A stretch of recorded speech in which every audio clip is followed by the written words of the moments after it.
नमस्कार दोस्तों, कैसे हैं आप लोग। उम्मीद करता हूं आप लोग बहुत अच्छे होंगे और आपकी तैयारी बहुत अच्छे से चल रही होगी। जैसे कि आपको पता है कि हम उत्तर प्रदेश पुलिस के लिए प्रैक्टिस सेट सेशन लेकर आते हैं और समय हो चुका है, शाम के 7 बज चुके हैं और हम हिंदी प्रैक्टिस सेट लेकर आते हैं। इस समय एक आता हमारा हिंदी प्रैक्टिस सेट दोपहर 3 बजे। ठीक है दोस्तों, हमारा टारगेट है 37 प्रश्नों में से 37 प्रश्न सोल्व कराना बहुत अच्छे से और आपका स्कोर बहुत उच्च लेवल तक ले जाना। प्रैक्टिस सेट नंबर आज 14 है और हम सिलेक्शन वाले क्वेश्चन लेकर आते हैं आपके सामने। तो टाइम को ना गवाते हुए शुरू करते हैं सेशन। इससे पहले हमारा एक टैगलाइन आप देख लेंगे, हारा वही है जो लड़ा नहीं है। ठीक है बच्चा, तो देखिए अब हम बात लेकर करने वाले हैं आपके गद्यांश को लेकर। किसको लेकर? एक गद्यांश है, उसको आप आराम से पढ़ेंगे। और उस गद्यांश में क्या है देखिए, पहले पढ़ लेते हैं। अनुशासन का अर्थ है शासन को मानना या शासन का अनुसरण करना। ठीक है, जब हम शासन को मानते हैं तो हमारा जीवन व्यवस्थित हो जाता है, हमारे जीवन में एक तरह की नियमबद्धता आ जाती है। नियमबद्धता होकर कार्य करने में बहुत आनंद आता है, तब हर सरल कार्य भी हो जाता है। वही कार्य है कि विद्यार्थियों को अनुशासन को बनाकर रखने का प्रयास किया जाना चाहिए। सेना पुलिस वालों में भी अनुशासन को बहुत महत्व दिया जाता है। इसी तरह परिवार और समाज में भी अनुशासन का होना आवश्यक होता है। अनुशासन में से राष्ट्र की उन्नति होती है। अनुशासित जीवन जीने वाले व्यक्ति को अनेक प्रकार के लाभ होता है। उसके अंदर साहस, धैर्य जैसे गुणों का विकास होता है। इसलिए हमें समाज, सरकार या अन्य किसी भी संस्था द्वारा बनाए गए अनुशासन को मानना चाहिए। अनुशासन तोड़ने वालों को किसी भी प्रकार की सहानुभूति नहीं दिखानी चाहिए। तो पहला क्वेश्चन जो है आपका क्या आता है उसे देख लेंगे क्या है। पहला क्वेश्चन है बेटा, अब आपको याद तो ही क्या होगा, अनुशासन का अर्थ क्या होता है। तो शासन को मानना या उसका अनुकरण करना होता है, या उसका क्या होता है, अनुकरण। ऊपर ही पढ़ा था, क्या होना होता है, अनुकरण करना। ठीक है, तो ये आपने अनुसरण करना, तो आपका हो गया यहाँ से पहला सही। दूसरा प्रश्न जो है वो क्या है देखिए, किस प्रकार कार्य करने से हर कार्य सरल हो जाता है। तो आनंद के साथ, नियमबद्ध होकर, शांतिपूर्वक होकर, उत्साह के साथ। तो कोई भी काम आप करोगे तो नियमबद्धता के साथ करोगे। ठीक है, क्या हो जाएगा, नियमबद्धता के साथ। नेक्स्ट है, दिए गए गद्यांश का उचित शीर्षक क्या है। मानवता, अनुशासन, जीवन शैली, अनुशासन के लाभ। तो आंसर हो जाएगा अनुशासन। ठीक है, आगे क्वेश्चन आएगा कि जो धन को व्यर्थ ही खर्च करता हो के लिए एक शब्द क्या होगा। कृतज्ञ, अपव्ययी, अल्पव्ययी और अल्पज्ञ। ठीक है भाई, जल्दी बताओ क्या है इसका। तो आपका आंसर मिल गया होगा अपव्ययी। अप माने होता है जो धन को व्यर्थ, बेकार में खर्च करता हो। और अल्पव्ययी जो होता है जो कम खर्च करता हो। कम खर्च करने वाले को जो कहते हैं वो क्या करते हैं, कृतज्ञ जो होता, आज्ञा को मानने वाला जो होता, आज्ञा को मानने वाला जो होता है क्या होता है, कृतज्ञ, जो उपकार को मानता हो। ठीक है, पांचवा प्रश्न जो है वो भिन्न भिन्नार्थ अर्थ है। भिन्न भिन्नार्थ अर्थ में तो ये दिन और दीन का सही अर्थभेद बताना है। तो पहला है दिवस निर्धन, दूसरा है निर्धन दिवस, तीसरा है दिवस स्वयं और चौथा है हाथी। तो देखिए इस दिन का मतलब होता है दिवस। तो यहाँ दिवस नहीं है तो कैंसिल कर दो शुरू में, यहाँ दिवस है, यहाँ दिवस नहीं है, कैंसिल कर दो। अब या तो ए विकल्प है या बी विकल्प है। दीन का मतलब जो होता है, ये दीन जो है आपका, इस दीन का जो मतलब होता है बेटा, इस दीन का जो मतलब होता है वो क्या होता है, वो या तो गरीबी होता है, क्या होता है, गरीबी होता है, या फिर इस दीन का मतलब जो होता है वो क्या होता है, निर्धन होता है। क्या होता है, निर्धन होता है। तो हमारा निर्धन मिल गया, तो आंसर क्या हो गया हमारा, ए विकल्प इज द राइट आंसर। ठीक है, चलिए नेक्स्ट क्वेश्चन देखते हैं। छठा प्रश्न क्या है, पुष्कर का अनेक आर्थिक शब्द नहीं है। ठीक है, एक पुष्कर का शब्द नहीं है और शब्द है। तो पुष्कर माने तालाब भी होता, पुष्कर माने आकाश भी होता, पुष्कर माने बाण भी होता। तो राइट आंसर हो जाएगा आपका बी विकल्प। चलिए अगला क्वेश्चन बताने वाले हैं हम। सातवां प्रश्न क्या है, अव्यय और अव्यय का सही अर्थ क्या है। ये भिन्नार्थ अर्थ है। रंग बिरंग, अंग अविकारी शब्द, शब्द अनर्थ या शब्द अविकारी। तो आपने पढ़ा होगा किताब में, उसको आराम से देख के जो है बता सकते हो कि क्या हो सकता है इसका। क्लियर बताओ, बिल्कुल क्लियर बताओ। देखिए इस अव्यय का मतलब जो होता है वो क्या होता है, अविकारी। तो ये दोनों तो होंगे नहीं। ठीक है, ये भी अविकारी है, ये भी अविकारी है। और अवयव का मतलब जो होता, अवयव का मतलब जो होता वो होता अंग। तो हमारा आंसर हो गया बी विकल्प इज द राइट आंसर। ठीक है भाई, आठवां प्रश्न देखेंगे। रमेश शेर से डरकर भाग गया। करण में हो से, करण में से, अपादान में होता के लिए, के लिए। ठीक है, अपादान के लिए होता है से, अधिकरण में होता है में, पेपर, अधिकरण में मेपर। अब आपको बताना है इसमें कौन सा है। अपदान का जो से होता है वो अलग होने के लिए होता है, कर्ण वाला जो होता है स्पर्श के लिए। जैसे रेखांकित, रेखा से अंकित तो कर्ण है। मैंने मार्कर से बोर्ड पे लिखा तो मैंने मार्कर से, तो से क्या हो गया, साधन हो जाएगा, तो भी कर्ण है। यहाँ रमेश शेर से डर के भागा तो अलग हो गया, तो इस से का मतलब है अलग, अंतर हो गया अपदान। नवा प्रश्न देखेंगे क्या है। नवा प्रश्न, निम्नलिखित में से सर्वनाम कौन सा है। निम्नलिखित में से सर्वनाम कौन सा है।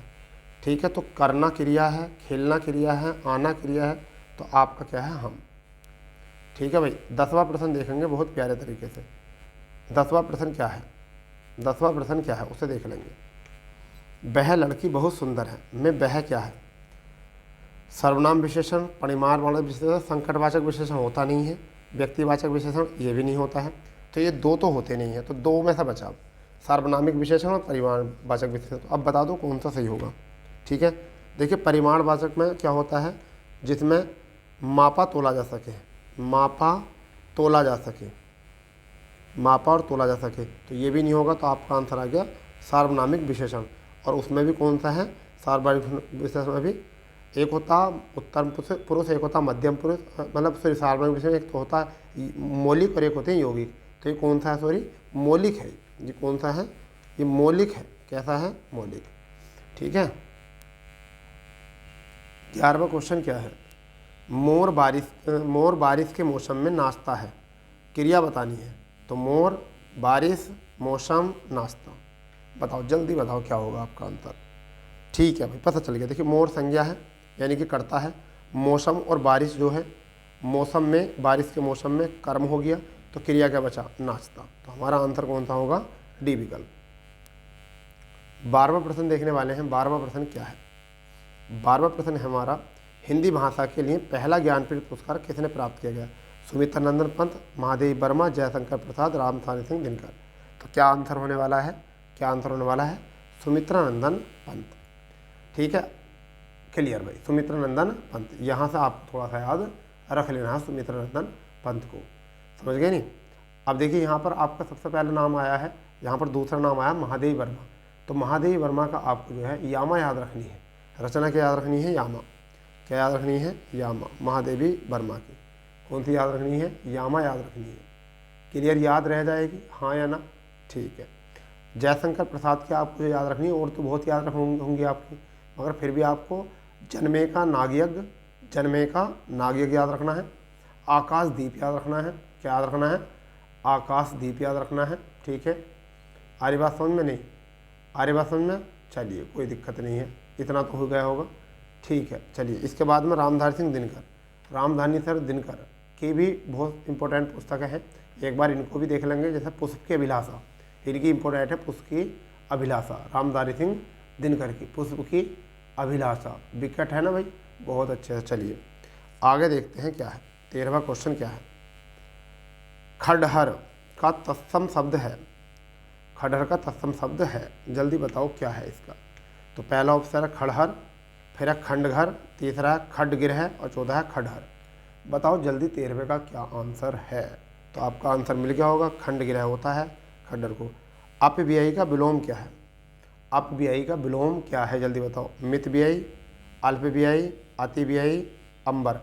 अपव्ययी का मतलब होता है, अपव्ययी का मतलब होता है बेकार में, और मित का मतलब होता है यूजुअल। ठीक है, तो आपका कौन सा हो जाएगा, ए विकल्प इज द राइट आंसर हो जाएगा। ठीक है, चलिए 15वां प्रश्न देखने वाले हैं क्या है। हिंदी भारत भाषा की भाषा है, मातृभाषा, राष्ट्रभाषा, बोलचाल की भाषा, मुख्य भाषा। जल्दी बताओ क्या हो जाएगा। तो यहाँ पर क्या आ जाएगा, भाषा है। तो देखिए राष्ट्रभाषा भी नहीं होती है, इसे राजभाषा कहते हैं। क्या कहते हैं, राजभाषा कहते हैं, राजभाषा। तो यहाँ पर राजभाषा सही होनी चाहिए, मगर फिर भी राष्ट्र की है तो राष्ट्रभाषा सही हो सकता है। मात्र गलत हो सकता है, बोलचाल गलत हो जाएगा, ये भी गलत होगा। 16वां क्वेश्चन है, निम्न में से कौन सा ह्रस्व नहीं है। तो ह्रस्व ओ नहीं है। ठीक है, ए भी है, ई भी है, ऊ भी है, अरे एक होता है इसमें ऋर, ये भी ह्रस्व भी होता है, ये भी क्या होता है, ह्रस्व भी होता है। स्वर दो प्रकार के होते हैं, तो ह्रस्व स्वर और एक होते हैं दीर्घ स्वर, जबकि उच्चारण के आधार पर जो होते हैं दो प्रकार के, मात्रा के आधार पर तीन, ह्रस्व स्वर, दीर्घ स्वर और आपका क्या होता है प्लुस स्वर। चलिए नेक्स्ट क्वेश्चन देखते हैं। विशेषण जिस संज्ञा की विशेषता बताता है उसे क्या कहते हैं? विशेषण जिस संज्ञा की विशेषता बताता है उसे क्या कहते हैं? संख्यावाचक विशेषण, परिमाणवाचक विशेषण, विशेष्य या क्रमवाचक विशेषण? बताइए क्या है इसका। तो इसका हो जाएगा विशेष्य। ये संज्ञा भी हो सकता है, ये संज्ञा भी हो सकता है और ये सर्वनाम भी हो सकता है। क्या हो सकता है? सर्वनाम भी हो सकता है। तो संज्ञा या सर्वनाम जिसकी विशेषता बताई जाए वो क्या होता है? विशेष्य। ठीक है भाई। संख्यावाचक विशेषण बहुत हैं जिन्हें गिना जा सके, परिमाणवाचक बहुत हैं जिन्हें मापा तोला जा सके, क्रम बहुत हैं जो जिनको क्रमशः जैसे पहला, दूसरा, तीसरा, चौथा। ठीक है भाई। आगे आ जाता है प्रश्न 18वां। क्रिया के कितने भेद होते हैं? 1, 2, 3, 4। जल्दी बताओ क्रिया के कितने भेद होते हैं? 18वां प्रश्न है। क्रिया के 3 भेद होते हैं। क्रिया के कितने भेद होते हैं? 3 भेद होते हैं। ठीक है भाई। क्रिया के कितने भेद होते हैं? 3 भेद होते हैं क्रिया के। कहीं कहीं पर आपको उच्चारण के आधार पर जो मिलेंगे, सॉरी कर्म के आधार पर जो मिलेंगे 2 मिलेंगे। कर्म के आधार पर कितने मिलेंगे? कर्म के आधार पर 2 मिलेंगे। और वैसे अगर डायरेक्ट आ जाए क्रिया के कितने भेद हैं तो 3 प्रकार के क्रिया के। ठीक है भाई। और कर्म के आधार पर कितने? 2, अकर्मक और सकर्मक। ठीक है। इसमें क्या होता है? सामान्य क्रिया होती है, पूर्वकालिक क्रिया होती है और संयुक्त क्रिया होती है। तो ये 3 प्रकार के होते हैं, जैसा मौलिक, यौगिक और नाम धातु बोलते थे। ठीक है भैया। 19वां देखेंगे। तात्कालिक वर्तमान क्या है? तात्कालिक का मतलब होता है रिसेंटली। वह स्कूल जाता है, वह स्कूल जाता है। मोहन खेल रहा है, मोहन कल खेलेगा। राम ने खाना खाया था। तो हमारा इसमें कौन सा आंसर हो जाएगा? मोहन खेल रहा है। ठीक है। ये हो जाएगा तात्कालिक वर्तमान। ठीक है भाई। तात्कालिक वर्तमान हो जाएगा। नेक्स्ट है। चौपाई के प्रत्येक चरण में कितनी मात्राएं होती हैं? 11, 13, 15, 16। तो चौपाई में प्रत्येक में कितनी होती हैं आपकी? 16। और इसके अंत में गुरु होता है। अंत में क्या होता है? गुरु होता है। ये भी याद रखना। अंत में क्या होता है बेटा? गुरु। ये भी एक पहचान करनी है। ये कैसा होता है? ये सममात्रिक छंद होता है। कैसा होता है? सममात्रिक छंद होता है। सममात्रिक छंद। दोहा जो होता है वो कैसा होता है? अर्ध सममात्रिक होता है। दोहा जो होता है वो कैसा होता है? अर्ध सममात्रिक छंद होता है दोहा। उसमें क्या होता है? 13-11 का नियम होता है। पहले चरण में, पहले तीसरे में 13 और दूसरे चौथे में 11। ठीक है। 21वां प्रश्न क्या है? चारू चंद्र की चंचल किरणें खेल रही थी जल थल में। इसमें अलंकार क्या है? उपमा अलंकार, सलेस अलंकार, रूपक अलंकार, अनुप्रास अलंकार। बता दो क्या हो जाएगा आपका। तो क्या हो जाएगा? चय की आवृत्ति है तो कौन सा हो जाएगा? अनुप्रास अलंकार हो जाएगा। उपमा में उपमान होता है, रूपक में उपमा उपमान का आरोप स्थापित होता है, सलेस में एक शब्द आता परंतु अर्थ अनेक बार आता है। ठीक है। दरअसल, सॉरी, साल दर सर, साल दर सर, साल दर साल किस समास का उदाहरण है? तत्पुरुष समास का, कर्मधारय समास का, अव्यय समास का, द्वंद्व समास का। जल्दी बताइए क्या हो जाएगा इसका। ठीक है भाई। तो आपका हो जाएगा साल दर साल, अव्यय समास का। इसे हम लिख सकते हैं साल साल, साल और साल, ऐसे लिख सकते हैं। तो ये हो जाएगा हमारा अव्यय समास का। जिस समास का प्रथम पद अव्यय हो या उपसर्ग हो वो कौन सा होता है? हमारा अव्यय समास। या फिर वर्णों की, शब्दों की आवृत्ति हो तब भी ठीक हो जाता है। नेक्स्ट है 23वां क्वेश्चन। शुद्ध वाक्य बताना है। मुझे घर को जाना है, मुझे घर पर जाना है, मुझे घर में जाना है, मुझे घर जाना है। कौन सा हो जाएगा इसका सही? तो इसका हो जाएगा मुझे घर जाना है।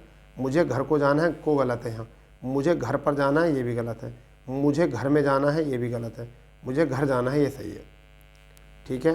14वां प्रश्न जो है और 25वां प्रश्न, 24वां प्रश्न और 25वां प्रश्न देखेंगे। इनमें से कौन सा शब्द पुल्लिंग नहीं है? पुल्लिंग नहीं है। धर्म होता है, सही बात है। आदत होती है, रोग में ग्रस्त होता है, टैक्स भी। तो आदत नहीं होता, ये क्या होती है? स्त्रीलिंग। तो हमारा आंसर कौन सा हो जाएगा? बी विकल्प। क्लियर भाई? बी विकल्प हो जाएगा यहाँ से। ठीक है। आगे नात न पीछे पगहा, कहावत का सही अर्थ क्या है? आगे नात न पीछे पगहा, काम करने पर उतारू होना, एक काम से दूसरा काम होना, अपनी बुराई देखना, किसी तरह की जिम्मेदारी न होना। जल्दी बताओ क्या आंसर है इसका। ठीक है। तो इसका आपका आंसर होगा किसी तरह की जिम्मेदारी न होना। ठीक है। चलिए अब आगे आते हैं। क्या है क्वेश्चन? आपका क्वेश्चन है 26वां क्वेश्चन आपका आगे आ जाता है। 26वां क्वेश्चन जो है आपका आगे आ जाता है कि क्या है 26वें में। देखिए इंपॉर्टेंट क्वेश्चन है 26वां। क्या है भैया? इंपॉर्टेंट क्वेश्चन है 26वां। क्या है? पराजय में उपसर्ग है। पराजय में उपसर्ग है तो पै, पर, परा, जय। तो जय तो होगा नहीं, जय तो संज्ञा होता है। पै भी नहीं होगा। ठीक है। पर भी नहीं होगा तो क्या होगा, परा, परा प्लस के ज, पराजय। जैसे कि पराजित, पराक्रम, ऐसे शब्द बन जाते हैं। पराक्रम बन जाएगा, ठीक है, पराजय बन जाएगा, ठीक है, परानियम हो जाएगा, परसर्ग हो जाएगा, सॉरी परासर्ग हो जाएगा। अब आता है 27वां क्वेश्चन, लिखावट में प्रत्यय है। अट, बट, अवट, आवट, जल्दी बताओ क्या आंसर है। तो लिखावट, आवट आ जाएगा, ठीक है, बनावट, लिखावट, ठीक है, सुगड़ावट, सजावट, तो सब में आवट प्रत्यय लग जाएगा। लिखावट, बनावट, सजावट, चाहो तो इनको नोट करते रहो, ठीक है भाई। चलिए हो गया इतना। 28वें प्रश्न की तरफ चल रहे हैं। 28वां प्रश्न क्या है, महोत्सव का संधि विच्छेद क्या है। तो इसमें देखो महोत्सव पढ़ते हुए ओ आ रहा है, एक मात्रा वाला ओ आ रहा है। तो ओ की उत्पत्ति कहाँ से होती है, ओ की उत्पत्ति जो होती है वो कहाँ से होती है, मुझे बता दो। आ और प्लस ऊ से। तो आ और ऊ देख लो, महा हो गलत है, मही है गलत है, मैं तो बी विकल्प सही हो गया। ऐसे एग्जाम में करे करो सही। महा प्लस के उत्सव, महोत्सव, कौन सी संधि है, गुण संधि है। कौन सी संधि है, गुण। ए ओ आर, जिसमें ए ओ आर आ जाता है गुण संधि। सुन लो अब जरा। आ ई उ जिसमें आता है वो होती है दीर्घ स्वर संधि, जिसमें होता है ए ओ आर वो होती है गुण संधि, जिसमें होता है बड़ा ए बड़ा ओ वो होती है वृद्धि संधि, जिसमें होता है यर लव वह होता है यड़ संधि, जिसमें होता है अय अब आब वो होता है अयादि संधि। ठीक है भैया, ठीक। 29वां प्रश्न क्या है, मैंने घर जाना था, वाक्य में शुद्ध क्या है। तो मैंने गलत हो जाएगा क्योंकि यहाँ मैंने में मुझे होता, क्या होता है यहाँ पर, मुझे। 30वां क्वेश्चन देख लेंगे क्या है। 30वां क्वेश्चन देखेंगे पहले। 30वां क्वेश्चन क्या है, देशभक्ति में समास है, द्वंद्व समास, द्विगु समास, तत्पुरुष समास, अव्यय समास। जल्दी बताओ क्या हो जाएगा। देश के लिए भक्ति, तो के लिए आता है, देश के लिए। जब परसर्ग आता है तो वो कौन सा होता है, तत्पुरुष। तो आपका क्या हो जाएगा, देशभक्ति, देश के लिए भक्ति, समझ गए नहीं। तो तत्पुरुष समास हो जाएगा, तत्पुरुष समास संप्रदान का हो जाएगा। आगे हम क्वेश्चन करते हैं। आगे क्वेश्चन हम देखने वाले हैं क्या है, ठीक है भाई। क्वेश्चन क्या है, पुस्तक पढ़ी जाती है में कौन सा वाच्य है। पुस्तक पढ़ी जाती है, कृतवाच्य, कर्मवाच्य, भाववाच्य, क्रियावाच्य। क्रियावाच्य कोई होता नहीं है, ठीक है भाई। अब कृतवाच्य, कर्मवाच्य, भाववाच्य, ठीक है।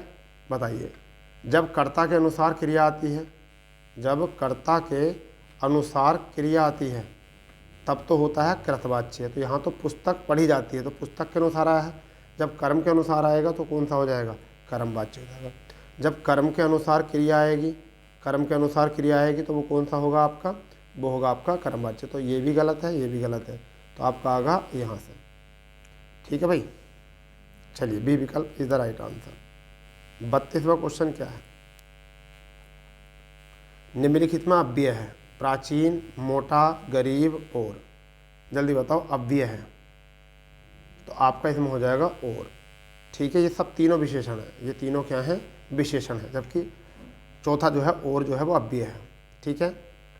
33वां प्रश्न क्या है, हिंदी में पूर्ण विराम का चिन्ह है। ये क्या है, ये बी विकल्प, सी विकल्प, डी विकल्प। तो डी विकल्प क्या है, प्रश्नवाचक। डी क्या है, प्रश्नवाचक। पूर्ण विराम है सी विकल्प, ठहराव। ये है फुल स्टॉप, ये क्या है, फुल स्टॉप अंग्रेजी में आता है। ये होता है विस्मादिबोधक। ए विकल्प जो है विस्मादिबोधक है, ठीक है। इस तरीके से कोई दिक्कत नहीं होनी चाहिए।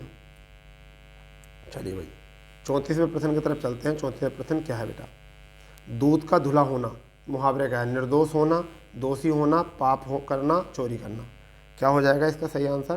कहते नहीं मेरा मुवक्किल जो है वो पूरी तरीके से निर्दोष है, तो क्या कहते हैं, दूध का धुला हुआ है, ठीक है भाई, क्लियर। 35वां प्रश्न क्या है कि जिसकी लाठी उसकी भैंस लोकती है, मतलब क्या है। शक्तिशाली आदमी मूर्ख होता है, शक्ति संपन्न आदमी अपना काम बना लेता है, बुद्धि संपन्न आदमी अपना काम बना लेता है, बुद्धि संपन्न आदमी चालाक होता है। तो बताइए क्या है आपके यहाँ। तो आपका हो जाएगा शक्ति संपन्न आदमी अपना काम बना लेता है, क्योंकि जिसकी लाठी होती है उसकी भैंस ही बन जाती है। 36वां प्रश्न क्या है, 36वां प्रश्न देखेंगे क्या है, वीर रस का स्थायी भाव क्या होता है, क्रोध, भय, विस्मय, उत्साह। जल्दी बताइए क्या हो जाएगा। तो इसका हो जाएगा उत्साह, ठीक है। रौद्र रस जो होता है, रौद्र रस जो होता है वो क्या होता है, क्रोध। भयानक रस जो होता है, भयानक क्या, जुगुप्सा जो होता है जुगुप्सा जो होता है वो विष में होता है, ठीक है भैया। और उसका क्या होगा आपका वीर रस। चलिए अंतिम क्वेश्चन की तरफ चलते हैं। क्या है अंतिम क्वेश्चन? अंतिम क्वेश्चन, दोहे के प्रथम चरण में कितनी मात्रा होती है? दोहे के प्रथम चरण में कितनी मात्रा होती है? तो आपकी 11, 12, 13, 14, तो 13 होती हैं प्रथम और तीसरे में। प्रथम और तीसरे में जो होती हैं वो कितनी होती हैं? 13 मात्रा, ठीक है। और द्वितीय और चतुर्थ में जो होती हैं वो होती हैं 11 मात्रा। इन्हें याद रख लेना, ठीक है भाई। अब देखिए नीचे हमने कुछ टैग लिखा है। क्या है? Uttar Pradesh police constable special Hindi practice set number 14 था। ये हिंदी प्रैक्टिस सेट नंबर क्या था? 14। उत्तर प्रदेश पुलिस के लिए था Hindi practice. Subscribe my YouTube channel, ठीक है भैया। तो जो भी चैनल पर नए हैं वो चैनल सब्सक्राइब करेंगे। और हमारे चैनल का नाम जो है वो है MS कंपटीशन पॉइंट 9456, ठीक है। नीचे लिखा प्लीज़ सब्सक्राइब, ठीक है दोस्तों। तो इस तरीके से हमने इस पूरे को एनालिसिस किया है। ऐसे ही बिंदास तरीके से आपको अगर पढ़ना है तो हमारे चैनल से जुड़े रहेंगे, क्योंकि ये हमारा डेली जो है 7 बजे प्रैक्टिस सेट आता है और एक 3 बजे जो है हमारा प्रैक्टिस सेट आता है, ठीक है दोस्तों। तो मिलते हैं ऐसे ही दमदार क्लास के साथ। जब तक के लिए जय हिंद और वंदे मातरम।